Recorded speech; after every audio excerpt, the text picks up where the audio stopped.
Oke, halo semuanya. Selamat datang di channel Jerry Gerungan, channel pendidikan dan tutorial TIK. Ya, kali ini saya akan menginformasikan ya tentang perubahan jadwal uji coba untuk Olimpiade Sains Nasional ya atau OSN untuk tingkat kabupaten atau kota, jenjang SD dan SMP di tahun 2023. Sebagaimana dengan informasi yang dikeluarkan oleh Puspresnas ya melalui website uh, tanggal 27 April ya. Nah, di sini ada berita informasi ya, dikarenakan ada terjadi kendala teknis pada aplikasi uji coba, maka ada perubahan jadwal uji coba OSN K, SD, SMP ya. Nah, untuk perubahan jadwalnya adalah sebagai berikut ya. Ya, jadi yang pertama ini OSN SD ya, untuk IPA akan diadakan dua kali ini ya, tanggal 29 April dan 2 Mei ya, pada pukul 8 WIB ya.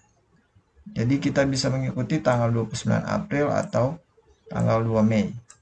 Untuk matematika ya, tanggal 29 April dan 2 Mei ya, pada pukul 10 WIB ya. Nah, untuk jenjang SMP ya, untuk IPA tanggal 29 April dan 2 Mei ya, pada pukul ya 13 WIB ya. Untuk IPS itu di tanggal 28 April dan 3 Mei pada pukul 8 WIB. Dan untuk matematika SMP itu tanggal 28 April dan 3 Mei pada pukul 13 WIB ya. Jadi Bapak Ibu pembimbing OSN di sekolah masing-masing, pastikan peserta ya sudah mendownload aplikasi OSN ya di Play Store di HP masing-masing peserta ya. Kalau untuk linknya sudah ada di sini ya, untuk OSN SD silakan di download dan diinstal aplikasi OSN untuk SD. Kalau jenjang SMP juga lain ya, berbeda dengan aplikasi SD ya. Nah, untuk tutorialnya sudah disediakan juga oleh Puspresnas ini ya. Ya, jadi kita bisa klik link ini dan kita bisa melihat tutorial penggunaan aplikasi OSN SD dan SMP ya. Saya coba klik. Nah, di sini ada banyak sekali tutorial ya penggunaan aplikasi mobile OSN SD SMP ya.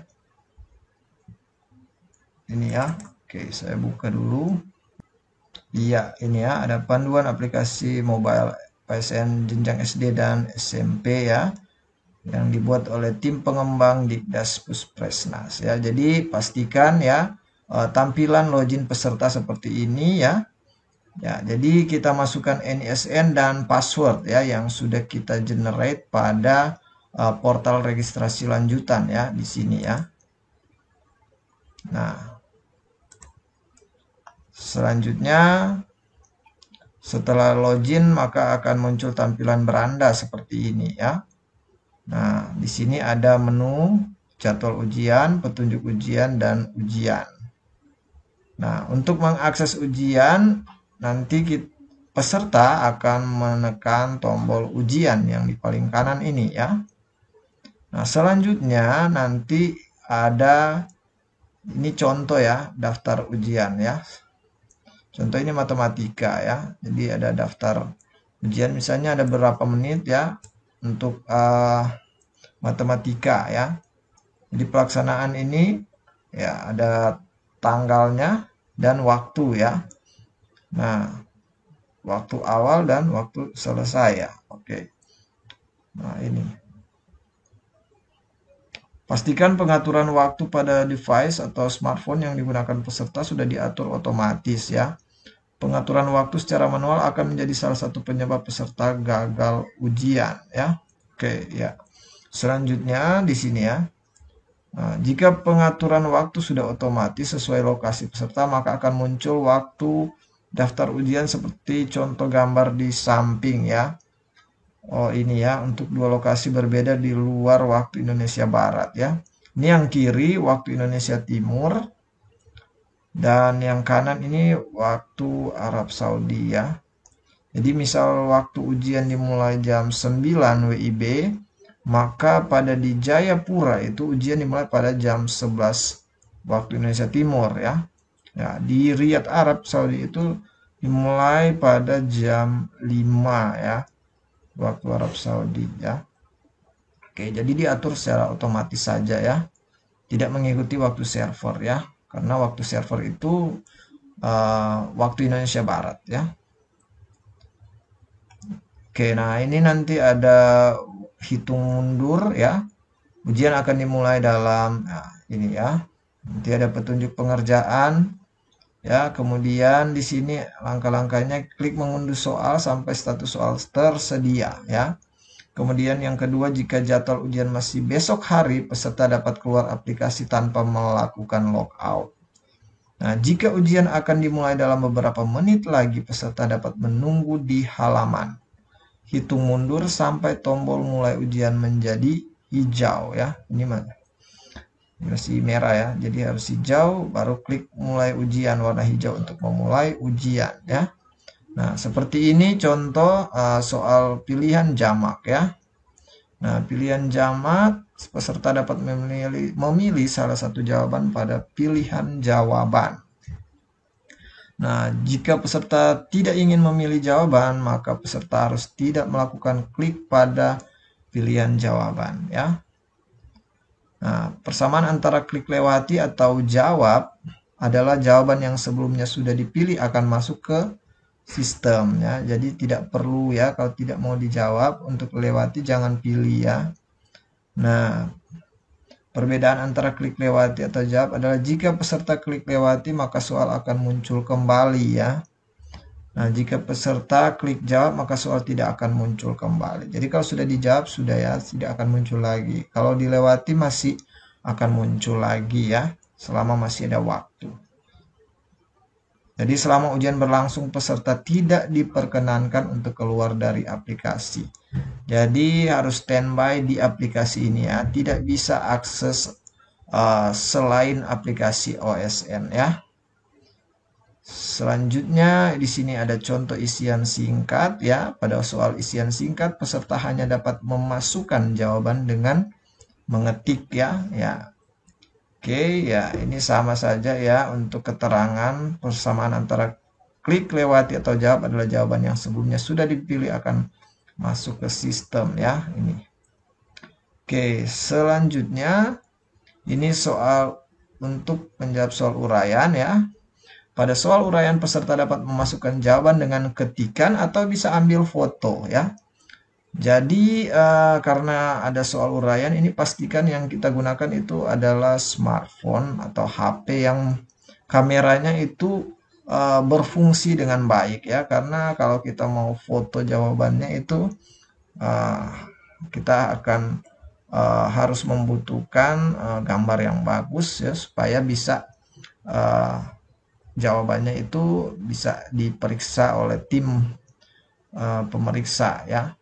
Ini untuk uraian. Kita lanjut pada ini ya. Nanti setelah ada sesi-sesinya ya, kita harus menunggu sesi ya. Jika ujian punya lebih dari satu tipe soal, contoh pilihan jamak dan isian singkat, dan peserta sudah jawab semua soal pilihan jamak sebelum waktu habis, maka peserta akan diarahkan ke halaman menunggu ya.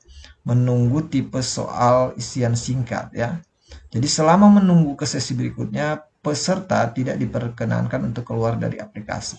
Jadi harus standby ya di aplikasi ya. Tidak bisa buka-buka aplikasi selain aplikasi OSN. Nah, selanjutnya ini ada istirahat. Halaman istirahat hanya terdapat pada OSN SD ya. Jadi halaman istirahat hanya terdapat pada OSN tingkat SD ya.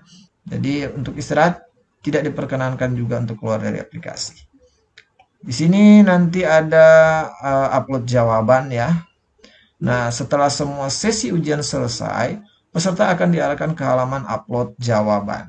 Pastikan koneksi internet itu baik ya selama proses upload jawaban. Nah, jika upload jawaban sukses, maka peserta akan diarahkan ke halaman beranda ya. Jadi ada tombol upload jawaban, silakan di-upload kalau sudah ya. Ya, jadi jika ada upload sukses ya, nah, peserta dapat mengakses menu ujian, status akan muncul adalah jawaban sedang diproses oleh sistem atau selesai. Jika salah satu dari kedua status ini sudah muncul, maka peserta sudah dapat keluar dari aplikasi. Jadi kalau sudah muncul ya kedua kalimat ini, baru peserta bisa keluar dari aplikasi ya. Oke, jadi itu saja ya untuk tutorial dan panduan ya penggunaan aplikasi Mobile OSN ya untuk jenjang SD dan SMP ya. Oke ya, jadi perhatikan kembali untuk jadwal ini baru tahap uji coba aplikasi ya. Ya. Nah, jadi silakan mencoba untuk menjawab semua soal-soal yang ada karena ini baru uji coba ya. Nanti untuk pelaksanaan OSN ya, aslinya itu ada di pedoman ya, nanti kalau sesuai dengan jadwal itu di tanggal 16 sampai 17 Mei tahun 2023 ya. Jadi persiapkan ya segala sesuatu dalam persiapan OSN tingkat kabupaten kota di tahun 2023. Oke, demikian informasi dari saya tentang perubahan jadwal uji coba aplikasi OSN kabupaten kota tingkat SD SMP di tahun 2023. Semoga informasi ini bisa bermanfaat. Dan jangan lupa like, komen, dan subscribe channel ini agar channel ini boleh terus berkembang. Terima kasih.